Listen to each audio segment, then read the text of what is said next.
Director of Historic Hawaii Foundation. Thank you all for coming out to our Resiliency and Storm Preparation for Heritage Homes. This is part of an occasional series that Historic Hawaii Foundation is doing to help historic homeowners, or vintage homes, or heritage homes, or any other kind of single-family, older homes, and especially for homeowners that want to be good stewards of that heritage and history. So we know that some people are do-it-yourselfers, some people want to hire the right people, some people just want a checklist, some people want resources, and we're hoping to hit all of those marks today. So with that, I'm going to turn this over to Barbara, and she's going to kick us off. So thank you. So thank you for being here. Thank you for being here. I'm going to talk about... Okay. Thank you for being here. I'm going to talk about historically appropriate ways to strengthen and protect your historic home. Who in the room has a home that's on the historic register or potentially eligible for? Okay, and the rest of you are just interested in how you can protect your more contemporary home without messing it up.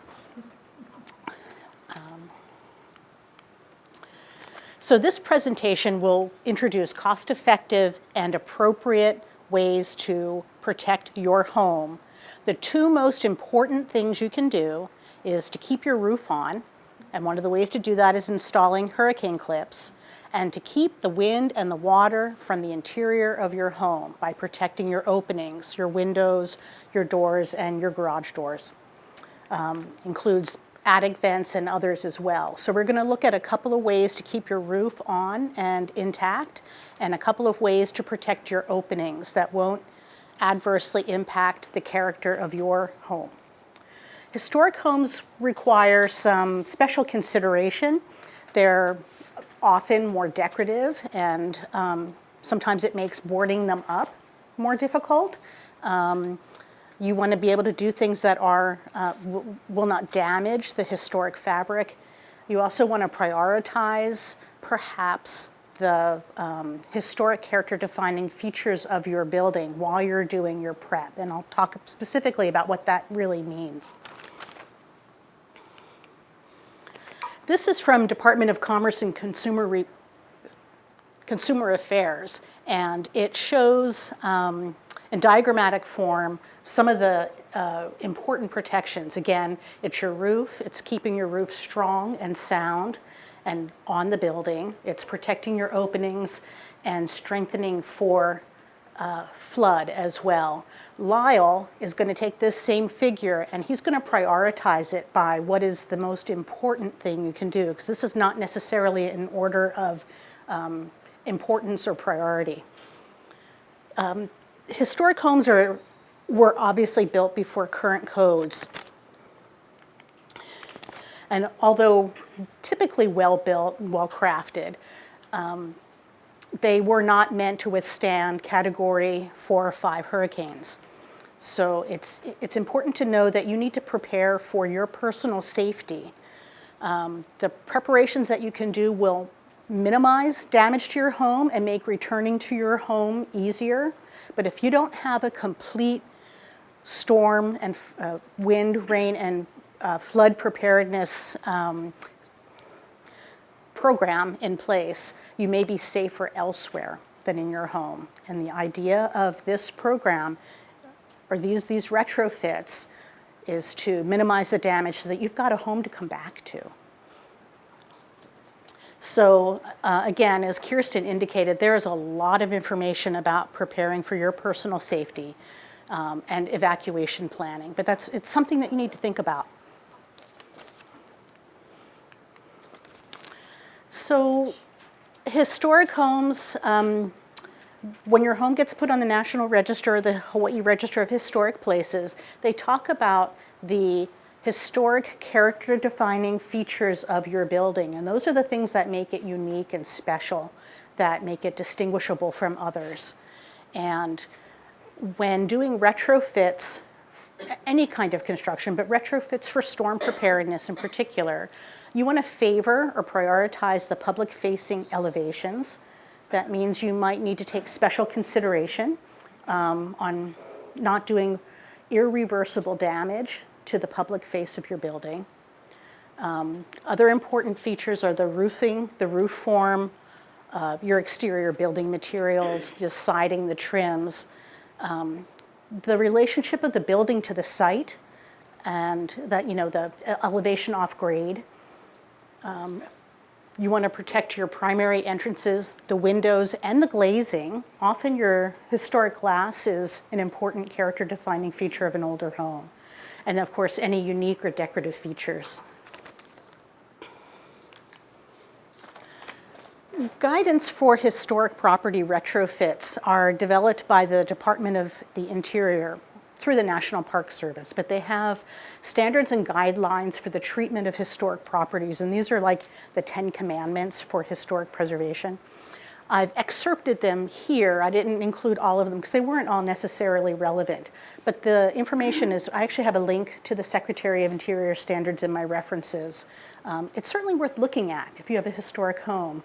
It's the guidance that's used to help you make informed and appropriate decisions.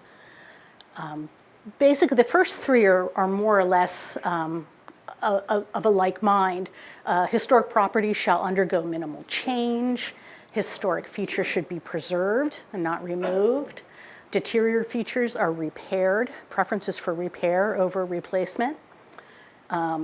Additions or any alterations should not destroy the building or do anything irreversible.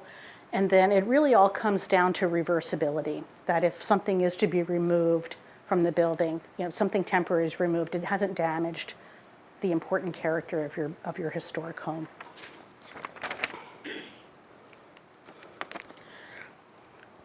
So prior to storm season, we mentioned the planning. It starts now, probably started a year ago or 5 years ago or 25 years ago, but it certainly starts now. It's wise to locate the nearest evacuation shelter and compile your emergency supplies. That's the sort of, we have to throw that out there because it is important. There's a lot of guidance from local, state, and federal government on exactly how to do that.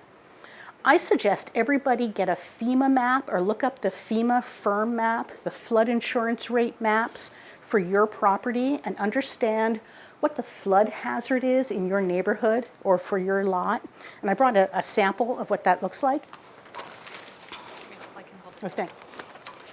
So this is this top one is the flood map, the firm map for this parcel for the Manoa Library. And I put this little yellow tag right where the library is. The library is safe, but Long's next door, if the Manoa Stream floods, is everything on the ground level's flooded. So immediately adjacent to this property is in the flood zone. I don't know that when we have 500-year storms or 1,000-year storms or the kinds of storms that we're starting to look at, that they obey the flood map. So you can see also, it was interesting, it was timely because the Army Corps has big plans for the Manoa Stream channel and the flood zone. And you can see this whole gray area is the flood area for the watershed for Manoa Stream. But it's important to know where your home is situated on these maps, and we have a link to that as well for you. You can get it on the city website. You can also get it on the FEMA website. And I think you might be able to go in by tax map key, or you can certainly zoom in by neighborhood. And just understand what is the previous storm hazard for your parcel. And then one of the other things that you should be doing or have done is obtain adequate hurricane and flood insurance. And Sue is going to talk to us about the specifics there. And then after you get all that in order, you can begin to prepare your property. We recommend trimming tree branches away from the house, clearing growth, anything that's going to get caught in the crawl space or in your carport. Relocate equipment, your water heater, your propane tanks, air conditioning equipment up on blocks or out of the flood elevation for your home. It's just wise to do. Even in the interior, store things in the interior up above flood level. No one wants to lose photographs or important documents or anything like that. So it's just a simple step to take.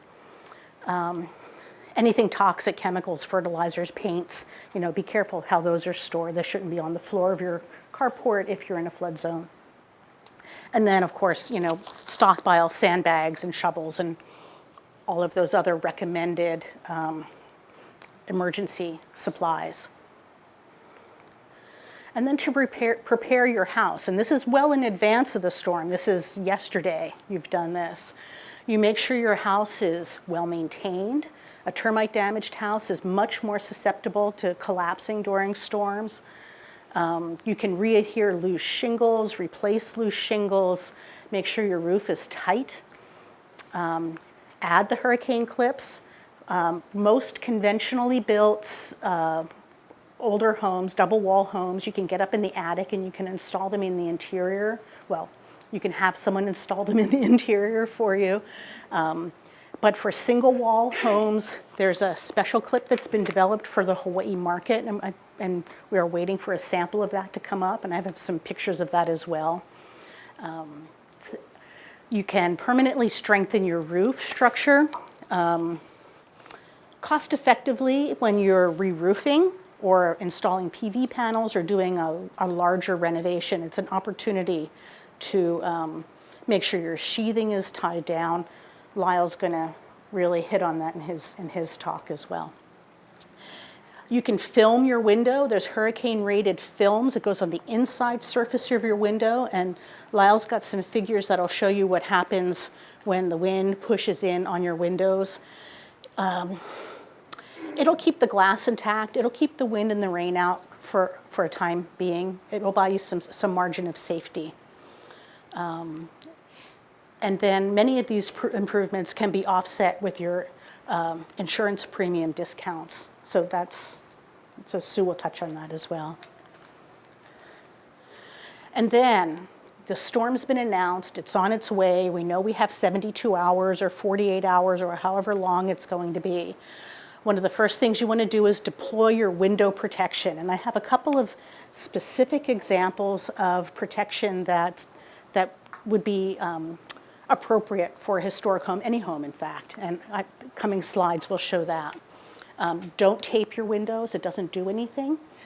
It's better to put have a contractor come up, TNT tinting or somebody come up and film the inside of your windows in lieu of tinting them. You also get some energy savings and solar control as well. So brace your sliding glass doors, patio doors. What they noticed in storms on Kauai was that the sliding glass patio doors were blowing out because they're not seated in those tracks very deeply. And what they recommend is get a 2x or a broom handle and brace both doors at the track so they don't rattle and lift out of the opening and then let the wind and the rain in. Of course, secure awnings, take them down, lanai furniture, all of that. Anything that could blow through a wall or break a window. And then, of course, if you're evacuating, you want to be safe. You want to shut electricity off at the panel and your gas and water at the valves. And then during the storm, if your property is without adequate storm planning or improvements, it's recommended that you evacuate to a shelter or a FEMA safe room. This is an example of a safe room that's remained intact after a storm. I think this is Louisiana storm. FEMA produces a guide taking shelter from the storm that's got samples of safe rooms. We're actually building one with Lyle's office now for a property, new construction, waterfront home on Waimanalo Beach. They often go in the garage. It's they've got a window, they've got either an uninterruptible power supply or a telephone line, ventilation. People store their food supplies there, but it's a place to wait out the worst of the wind and the rain. So your roof, one of the first orders of protection. You can make historic roofing materials secure. There are wind-rated asphalt shingles, if that's the type of roof you have. Clay tile roofs, the Miami-Dade, Florida building code and guidelines have developed a system of instead of using the copper wire and ties and nails to put on a copper roof, they use a polyurethane foam adhesive that actually glues the clay tile on, and that will keep them on the roof during a high wind event. I suggest the Miami-Dade Emergency Preparedness website. They have lots of specific products that they approve. They have to approve products for use in their coastal area, and there's a lot of information there. Wood shingle roof should always be installed per the Cedar Shake and Shingle Bureau recommendations for nailing and coverage and overlap. So there's information out there that can help you keep your roof on. And then something else that was learned is that synthetic underlayments, that's the waterproofing membrane that goes below the roofing and above the structure. The synthetic materials, the polyesters and whatnot, seem to perform better during storms than the asphalt impregnated building felt, the black tar. So it's recommended when you re-roof, consider a synthetic underlayment. Both Lyle and Alan Shintani will cover this in more detail, but one of the important things to do is to keep your roof on. And they'll talk about a continuous load path. It's easier said than done in an existing building. It's required by code for new construction. So this would be basically if you're looking at a major retrofit or an addition to your historic home, would you need the continuous load path? We primarily recommend at least tying the roof down and seeing what you can do about tying your foundation to grade, especially if you have the post and pier on tofu blocks, and Lyle's got some pretty pragmatic information to share on how to do that. This is the Hawaii Plantation tie. This was developed by Simpson Strong Tie specifically for single wall homes. So if you don't have an attic or you can't get in the attic, you can install clips conventionally. This was developed for the Hawaii market, and it goes on the outside of the house. You can paint it out. It actually meets the Secretary of the Interior standards for historic properties because it's reversible. It can be removed later without adversely impacting your home. It's not the kind of thing that you put on and take off seasonally, though. So, and when we talk about single wall, these are just a couple of figures that Lyle's going to actually show you the application of the steel ties. But this is a board and batten, sort of your typical construction. There's not much there. This is tongue and groove. So this is board and batten with wood shingle and tongue and groove with a metal roof. Pretty light structure. So there's not a lot to tie together, but it can be improved with the use of those regionally developed ties. What do you put in the attic of a double wall? Simpson makes a hurricane clip, like a 2.5 or 3.5 hurricane clip. They make them specifically for conventionally constructed houses.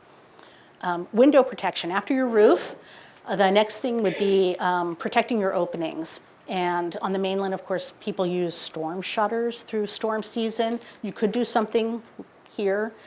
It's really not done in Hawaii. Shutters are not common either, but it's an option. Plywood is commonly used in Hawaii. Everybody knows the run on City Mill before a storm.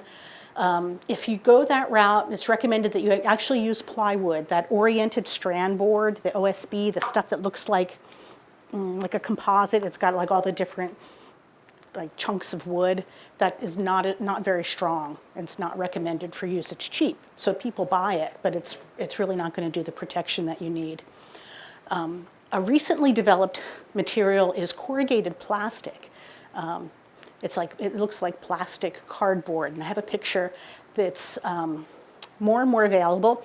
It's lighter, stronger, and translucent, and I have some pictures of that. And then wind abatement screens, and we've actually employed this on historic buildings here in Honolulu, and I'll show you what that looks like. So this is the corrugated plastic sheets. They come in plywood sizes. They're a fraction of the weight. They let the light through. They don't rot, warp. Insects don't like them. They get installed with fasteners similar to plywood, but you need a washer so that it doesn't pull out. This is obviously from a big box home product website, but we're trying to get City Mill on board. to provide these. These would be pre-cut and installed over your windows and doors. And then wind abatement mesh, windscreen.